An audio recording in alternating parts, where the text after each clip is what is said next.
Alafu wanasema leo muda hautoshi, jambo ambalo wanalifahamu toka 2021. Mwenyekiti Mbowe aliyekuwa mwenyekiti wakati huo alipotoka akakutana na rais Ikulu, na baadaye viongozi tukaenda kukutana kwa pamoja na rais Ikulu. Mwezi Mei mwaka 2022 Rais Samia amekaa pale, sisi tumekaa hapa, tunazungumza naye ana kwa ana. Tunamwambia kwa wizi wa uchaguzi wa 2019, wizi wa 2020, tunataka kabla ya mwaka 2024 kufanyike mabadiliko ya kikatiba, ya kisheria, ya kikanuni yatakayowezesha uchaguzi huru na haki. Rais akakiri kweli kulikuwa na matatizo makubwa uchaguzi wa 2019 2020. Wakatuuliza mnapendekeza nini? Tukawaeleza kwa hoja. Kwanza tuendeleze mchakato wa katiba mpya uliokwama toka 2024, na tukawaeleza unaendelezwaje, ratiba iweje, unakamilikaje kabla 2024. Tukamaliza kueleza hayo, tukawaambia lakini inawezekana nyinyi CCM, nyinyi serikali mkaichelewesha katiba mpya. Sasa wakati tunaendelea na mchakato wa katiba mpya, kwa sababu kutoka 2022 mpaka 2024 uchaguzi upo karibu, tuanze vile vile marekebisho kwenye katiba ya sasa ya kuwezesha uchaguzi huru na haki. Na tukawaainishia maeneo gani ya kurekebishwa. Tukawaambia ibara ya 74(1) ambayo inampa mamlaka rais kuteua tume irekebishweje, ifanyaje tuweze kupata mwenyekiti huru wa tume, tupateje mkurugenzi huru. Tukawaambia ibara ya 74(10) ya katiba inayosema lazima uchaguzi usimamiwe na watumishi wa umma peke yake iondolewe ili tume iweze kuwa na watu wake huru. Tukawaambia ibara ya 41(7) ya katiba inayosema kwamba matokeo ya urais yakitangazwa tu hayawezi kupingwa mahakamani iondolewe. Ibara ya 74(5) inayosema rais anaweza kuondoa wakati wowote mwenyekiti wa tume, makamishna wa tume akiona hawamridhishi iondolewe. Ibara ya 74(12) inayoipa tume kinga kwamba tume ikifanya chochote kile, ikimuondoa mgombea, ikizuia upinzani kufanya kampeni, huwezi kwenda popote, tume imepewa kinga, uamuzi wa tume ni wa mwisho kwa sababu ya katiba mbovu. Tukasema ibara hiyo iondolewe. Nimesema machache lakini tukawahainishia. Tukasema sasa tuingie kwenye mazungumzo kuhusu hayo. Tukayazungumza kwa mwaka mzima toka Mei 2022 mpaka mwishoni mwa Mei 2023. Tukabaini kwenye mazungumzo, mimi nilikuwepo kwenye timu yetu ya mazungumzo, tukabaini kwamba hawa jamaa hawana dhamira ya kufanya mabadiliko kwa sababu wana dhamira ya kuiba uchaguzi. Tukajiondoa kwenye mazungumzo na ushahidi wa dhamira yao ovu umeonekana kwenye uchaguzi wa serikali za mitaa Novemba 2024. Sasa kwa yale tuliyoyaona, tuko tayari kurudi tena kwenye uchaguzi bila mabadiliko? Hapana, si ndio? Hapana, si ndio? Nawashukuru. Sasa pamoja na kuwa muda wote huo wameacha kufanya hayo mabadiliko, leo wanasingizia muda hautoshi. Sisi tumekuja na hoja nyingine kwao. Tumewaambia kama mnasema huu ni mwezi Mei, muda hautoshi, sisi tuko tayari hata muendelee kuwepo muda uchaguzi usogezwe mbele ili kwanza tufanye mabadiliko ya kuwezesha uchaguzi huru na haki na uchaguzi uitishwe. Tuliposema hivyo, wamekuja na hoja mpya. Sasa hiyo ni kauli yenu tu nyinyi viongozi. Sasa nimekuja Hungumarwa, nawauliza wananchi, wangapi mnakubaliana na sisi kwamba uchaguzi usogezwe mbele kwanza, mabadiliko yafanyike ya kuwezesha uchaguzi huru na haki ndio uchaguzi uitishwe? Kura ya wazi hii ya Hungumarwa, kura ya wazi hii ya Kwimba, kwamba lazima kwanza mabadiliko yafanyike ndio tuwezeshe kupata uchaguzi huru na haki. La mwisho ambalo nawaomba, kwa kuwa mmechukua msimamo huu kwamba uchaguzi usogezwe mbele, mabadiliko yatangulie kwanza, tupate uchaguzi huru na haki. Na CCM ilivyobaini Chadema imeweka msimamo, CCM ilivyobaini, taasisi mbalimbali, taasisi za dini, viongozi mbalimbali, asasi za kiraia wameunga msimamo huu.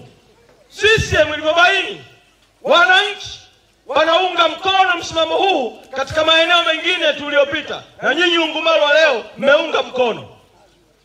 CCM na serikali ya CCM na mfumo umeamua kwamba huu sasa sisi tushirikiane na vyama vingine vya upinzani ili tuendelee na uchaguzi bila Chadema, na tutengeneze mkakati wa kuonyesha kama vile kuna mgogoro ndani ya Chadema, ili wananchi waone hiki chama huu msimamo wake wa no reform no election kama vile ukubaliki, kitu ambacho ni uongo. Sasa nimekuja kuwaomba vile vile Ungumalwa, kwa kuwa hivi vyama vingine vya upinzani vimeamua kutumika na CCM kuhalalisha uozo kwenye uchaguzi, na nyinyi mmepitisha azimio hapa, tumekubaliana hapa Ungumalwa kwamba tumeshakubaliana mambo mawili mpaka sasa.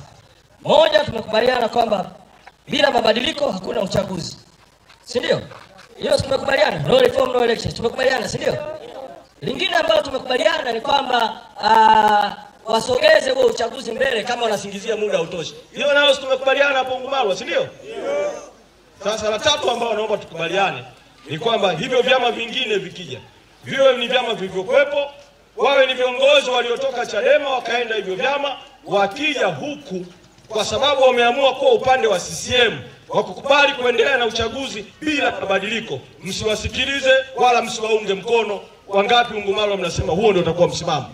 Vidole viwili juu, kwamba chama chochote cha upinzani kinachokwenda huo mwelekeo wa CCM sio tena upinzani, kibaki huko na CCM, mnaendelea kuunga mkono msimamo huu wa kwetu wote wa Chadema na kwenu.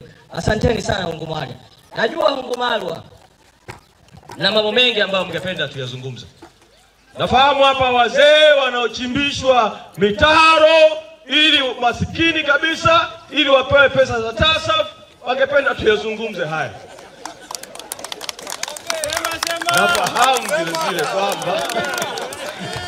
Nafahamu vile vile kwamba ule ubaguzi ulioko kwenye TASAF kwamba wanagawa fedha hata kwa watu ambao sio wazee, sio masikini, kwa sababu tu ni makada wa CCM. Mngetamani hayo nayo niyazungumzie. Najua mngetamani sana nimzungumze vile vile huyu diwani wa hovyo wa sasa ambaye serikali imetoa milioni 500 za ardhi na ujenzi wa kituo cha afya, lakini bado kwa sababu ya uovyo wao na ulafi wao wakapita kuwachangisha kwa lazima 5,500, halafu pesa asijulikani ziko wapi. Najua mngetamani nimzungumze vile vile kweli kweli huyu diwani. Sasa ukiwa na madiwani namna hii, halafu diwani huyo na wenzake wanachukua 5,500 za wananchi, halafu kanisa hapo lilipofanya harambee ya ujenzi wa kanisa, diwani anamwambia paroko, anawaambia waumini msipitishe harambee ya kuchangisha kujenzi wa kanisa kwa sababu wananchi ni masikini. Sasa hao wananchi anaoibia 5,500 zao anawakataza hata kuchangia nyumba ya ibada. Najua haya mngetaka niyasemee mengi ya stakabadhi ghalani na mazao yenu na wanavyoshikilia fedha zenu wakulima, wanavyonyima uhuru wa kuuza mazao yako kwa unayemtaka kwa bei unayoitaka kwa mfumo mbovu wa stakabadhi ghalani. Najua haya nayo mlitaka sana tuyazungumze. Najua wazee wangu wenye historia ya muda mrefu ya Ungumalwa, enzi za kilimo cha pamba, historia ya muda mrefu ya Mwanza, enzi ya Nyanza Cooperative Union, enzi ya Mwanza Ginnery, enzi ya pamba ikiitwa dhahabu nyeupe, white cotton. Wangependa tuzungumze kuhusu kudidimia kwa zao la pamba na bei ya pamba na uhusiano wake kwenye umasikini ulioendelea kukithiri hapa Ungumalwa. Lakini niwaombe, pamoja na kwa yote haya tungeyazungumza, muda si rafiki tena kwetu. Ninawaomba sana, na najua mlikaa sasa hivi mkao wa kusikiliza hayo yote. Mimi ninachoomba tu mturuhusu twende Ngudu, kwa sababu yote hayo na mengine yanatupelekea kwenye msimamo mmoja kwamba lazima tuiondoe CCM madarakani ili tulete uongozi mpya unaotokana na watu, utakaosimamia haki za watu, utakaosimamia uchumi wa watu, utakaosimamia maendeleo ya watu, utakaondoa umaskini wa watu. Asanteni sana Ungumalwa, turuhusuni twende Ngudu. Mungu awabariki sana. Asanteni sana.